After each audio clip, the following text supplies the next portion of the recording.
Morning friends. ഇന്ന് നമുക്കൊരു egg biryani ഉണ്ടാക്കാം. എഗ്ഗ് വെള്ളത്തിലിട്ട് ബോയിൽ ചെയ്യാൻ വെച്ചിട്ടുണ്ട്.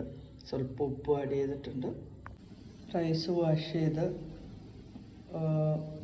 ബോയിൽ ചെയ്യാൻ വയ്ക്കുക. ഫ്രണ്ട്സ്, ഇന്ന് നമ്മൾ എഗ്ഗ് ബിരിയാണി ഉണ്ടാക്കാൻ പോകുന്നത് 2 കപ്പ് റൈസ് വാഷ് ചെയ്ത് വെച്ചിട്ടുണ്ട്. അതിനകത്ത് ഗ്രാമ്പൂ, പട്ട, ഏലക്ക എല്ലാം ആഡ് ചെയ്ത് ഇപ്പോൾ സോൾട്ടും കൂടെ ആഡ് ചെയ്ത് കൊടുക്കുക. അതിനകത്തേക്ക് റൈസ് വെന്ത് കഴിയുമ്പോൾ സ്ട്രെയിൻ ചെയ്ത് ഒനിയൻ സ്ലൈസ് ചെയ്ത് വെച്ചിട്ടുണ്ട്. 2 ടൊമാറ്റോ കട്ട് ചെയ്ത് വെച്ചിട്ടുണ്ട്. ടൊമാറ്റോ മിക്സിയുടെ ജാറിലിട്ട് പ്യൂരി ആക്കി എടുക്കുക. റൈസ് ബോയിൽ ചെയ്ത് സ്ട്രെയിൻ ചെയ്ത് വെച്ചിട്ടുണ്ട്. 2 ടൊമാറ്റോ പ്യൂരി ആക്കി വെച്ചിട്ടുണ്ട്.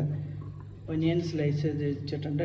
ജിഞ്ചർ ഗാർലിക് പേസ്റ്റ് എടുത്ത് വെച്ചിട്ടുണ്ട്. പാൻ ചൂടായി വരുമ്പോൾ പാനിലേക്ക് എണ്ണ ഇട്ട് 2 പട്ട, ഗ്രാമ്പു, ഏലക്ക എല്ലാം ഇട്ട് വെച്ചിട്ടുണ്ട്.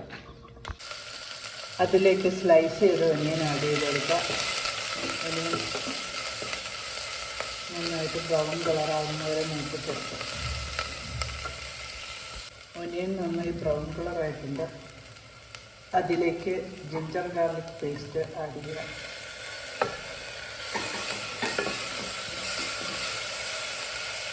നല്ലതായിട്ട് മൂപ്പിക്കുക. മൂത്ത് വന്നിട്ടുണ്ട്. ഇതിലേക്ക് 1 സ്പൂൺ മല്ലിപ്പൊടി, 1/2 സ്പൂൺ മുളക് പൊടി, 1/4 സ്പൂൺ മഞ്ഞൾപ്പൊടി,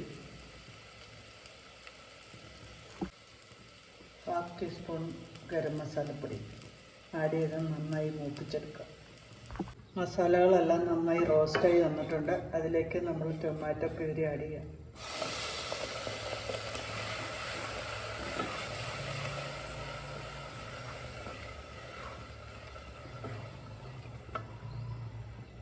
ഇത് നന്നായി മിക്സ് ചെയ്ത് കുക്ക് ചെയ്യുക. ആവശ്യത്തിന് ഉപ്പ് ആഡ് ചെയ്ത് കൊടുക്കുക.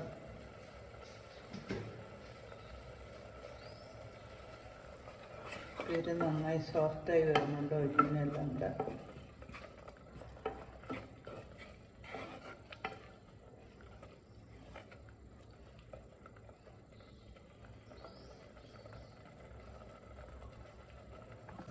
അതിലേക്ക് എഗ്ഗ് ആഡ് ചെയ്ത് കൊടുക്കുക.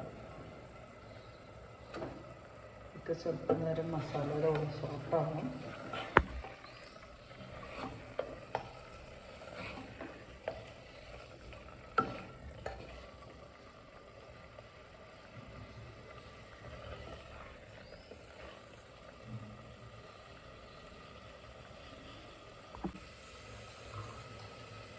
ഇനി അതിലേക്ക് കുക്ക് ചെയ്ത് വെച്ചിരിക്കുന്ന റൈസ് ആഡ് ചെയ്ത് കൊടുക്കാം.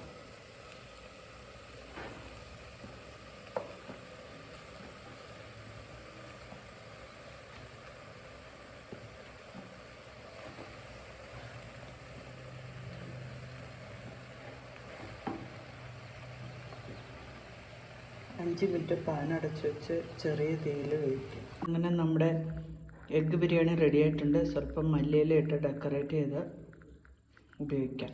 Thank you for watching my channel. എല്ലാവരും ഈ വീഡിയോ കണ്ടിട്ട് ഉണ്ടാക്കി നോക്കുക. കമൻസ് ഇടുക, ലൈക്ക് ചെയ്യുക, ഷെയർ ചെയ്യുക. Thank you.